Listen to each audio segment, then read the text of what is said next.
This program is provided by Universal Genesis. Welcome back to the deep dive.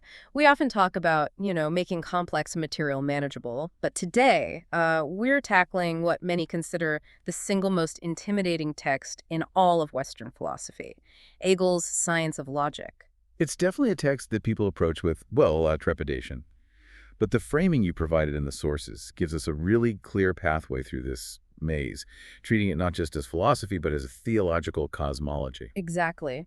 And our mission today is just pure distillation. I mean, commentators argue over whether the logic has 340 concepts, 370 concepts. We're just going to ignore that volume. We're focusing on just 12 essential triads. The engines. Think of them as the 12 engines that power the whole Hegelian machine. Right. These three-step movements, the famous thesis, antithesis, synthesis, they're the operating system. If you understand these 12 patterns, you haven't just summarized the book. You've internalized the fundamental motion of Hegel's entire universe. Okay, so let's unpack this. We have to set the scene first. We have to accept the foundational premise here. For Hegel, logic isn't just a way of thinking. It's like the divine realm, the Garden of Eden, a world without time and space. It is the inner structure of God's mind. I mean, the source material quotes the Gospel of John. In the beginning was the Word. That word, the Logos, is logic. It's God thinking about himself before any creation happens. It's the blueprint. And that starting point gives us the whole structure for his entire philosophical system, the sequence that moves through three main phases. First, there's logic, God's pure inner thought.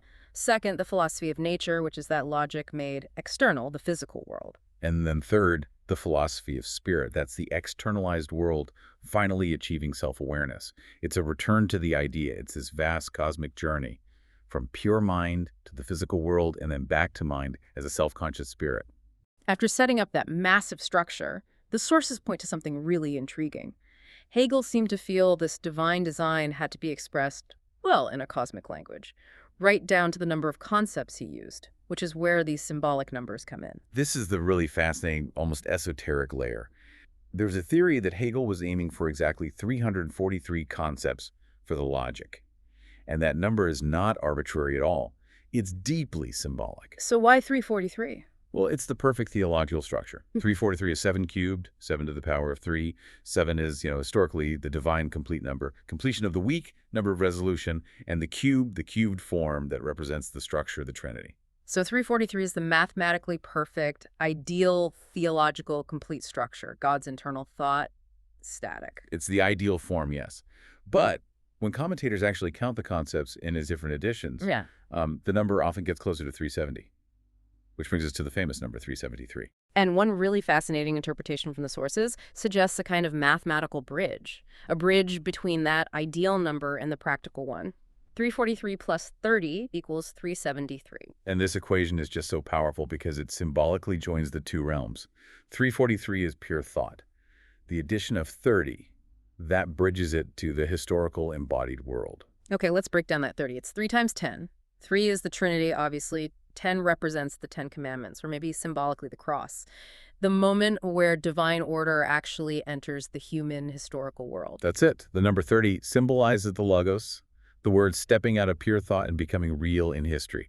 It's the necessary historical realization of that divine blueprint. So 343 is perfect, static logic. Adding 30 symbolizes it entering time and experience. And the result, 373. Well, 373 is a prime number. It symbolizes an indivisible closure. It's the final unified system that you can't reduce any further. It's a protective boundary for the whole system of thought. That sets the stage beautifully. So we have the structure, we have the cosmic rules. Now we use these 12 selected triads as our ladder, moving up through existence, essence, and concept. Let's start with phase 1, ontology, the birth of being itself. Triad number 1, being, nothing, becoming. This is the fundamental kind of dizzying start point. Right. Being is just, completely indeterminate. It's a vague sense of something is there. But when you try to define being without any quality, it becomes indistinguishable from nothing. The vague sense of it is not there. And what happens when you have two concepts that are supposed to be opposites, but you can't actually tell them apart? They immediately dissolve into a process. They turn into becoming. Becoming is that continuous dynamic flux between the two poles. It shows that movement is born from contradiction inside the concepts themselves. It feels like he's starting the entire universe with a cosmic argument about nothing and something. He is. And that dynamic flow leads us right to triad number 2, quality-quantity measure, or the critical point. This one feels much more practical. It's a crucial practical triad, yeah. Quality is what makes something this type of thing. It's boundary. Quantity is continuous change, the smooth variations that don't alter its nature, like the temperature slowly rising. But the tension there is that continuous quantitative change can't go on forever. Exactly. When that quantitative change reaches the measure, it hits a critical point, and it suddenly flips into a qualitative change. This is a direct template for natural science. Right, you heat water. The continuous quantitative increase in degrees suddenly causes a qualitative change into steam. It's a phase transition. Or a tipping point in social dynamics. Gradual frustration suddenly leads to an uprising. It's the first stable, functional law born out of that initial cosmic chaos. Okay, let's move into phase 2. Essence. The birth of structure, hidden mechanisms. Triad number 3 is essence, appearance, actuality. Essence is the hidden truth, the internal structure. Think of it like a deep theory or an underlying law. Appearance is the external working, the data, the things you can actually observe. And actuality is where they meet. Actuality is when essence and appearance perfectly coincide. They fully reflect each other. Hegel says something like, only that which truly appears is essential, and only that which is truly essential appears. When theory and facts match perfectly, you've reached actuality, reality. But essence isn't static, which leads to Triad 4, which puts it all in motion. Cause-effect reciprocal causation. This is the critical leap past simple, linear causality. Cause generates an effect, sure, but the real insight is reciprocal causation. This circular principle shows how the effect feeds back and regulates the original cause. Why is that so important? Because it's the engine of all complex systems. Think about climate. Human activity, the cause, leads to rising temperatures, the effect.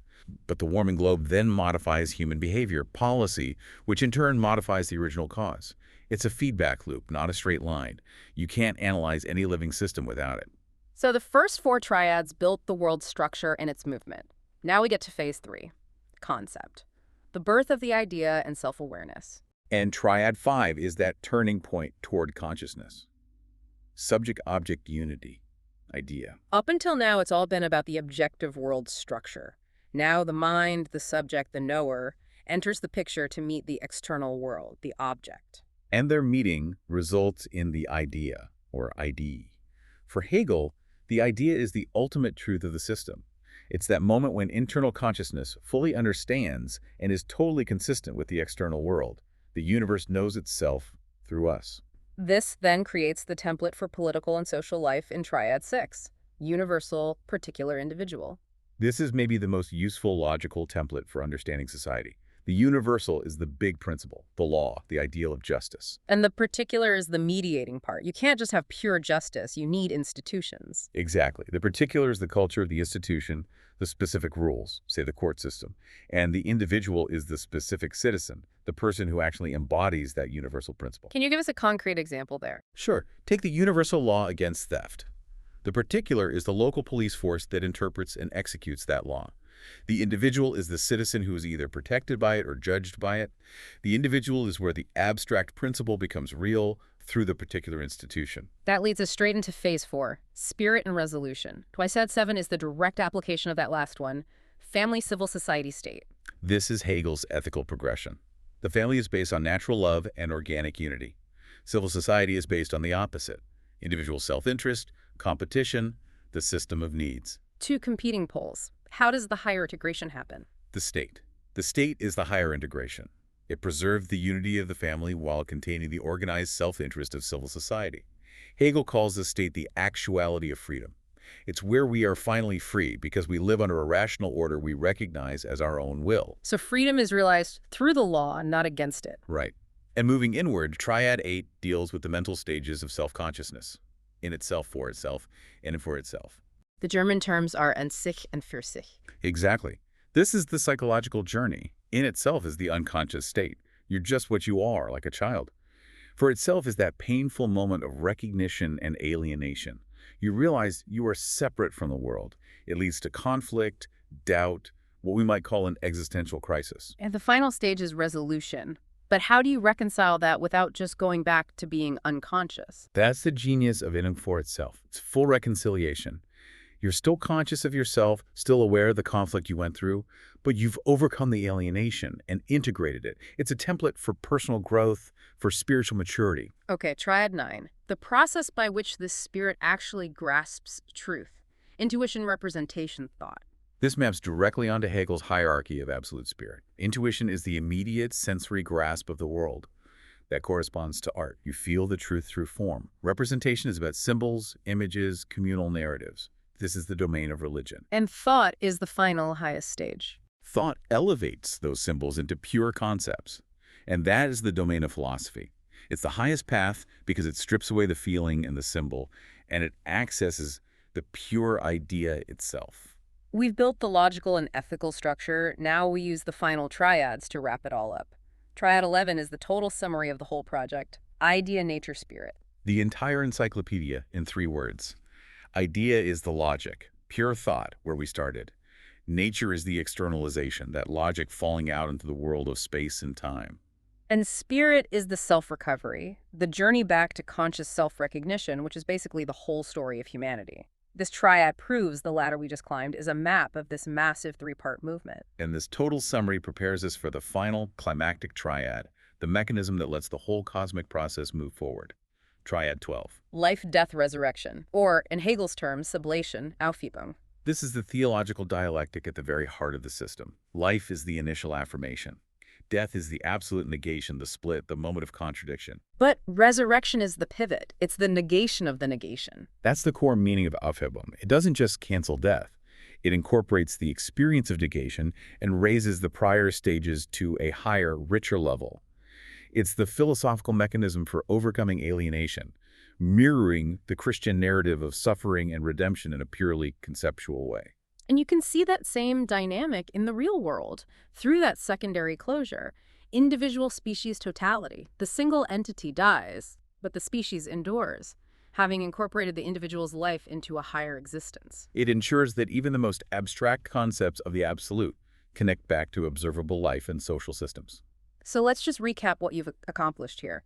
By focusing on these 12 engines, from the cosmic start of being and nothing, all the way to the divine return of life, death, and resurrection, we've compressed Hegel's whole universe into a single navigable structure. You now hold the map to the logical world of God, the ethical world of humanity, and the final self-discovery of the spirit. And the relevance here is profound. These triads aren't just historical artifacts, they are reusable intellectual templates.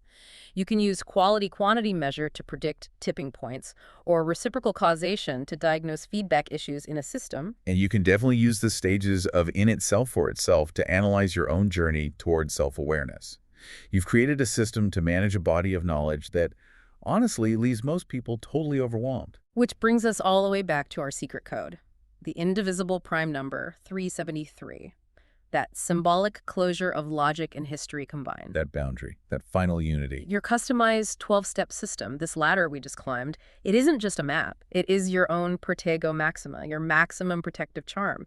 It guards the secrets of Hegel's immense fortress, and it lets you master the material without ever being overwhelmed. And maybe the final thought to leave you with is this.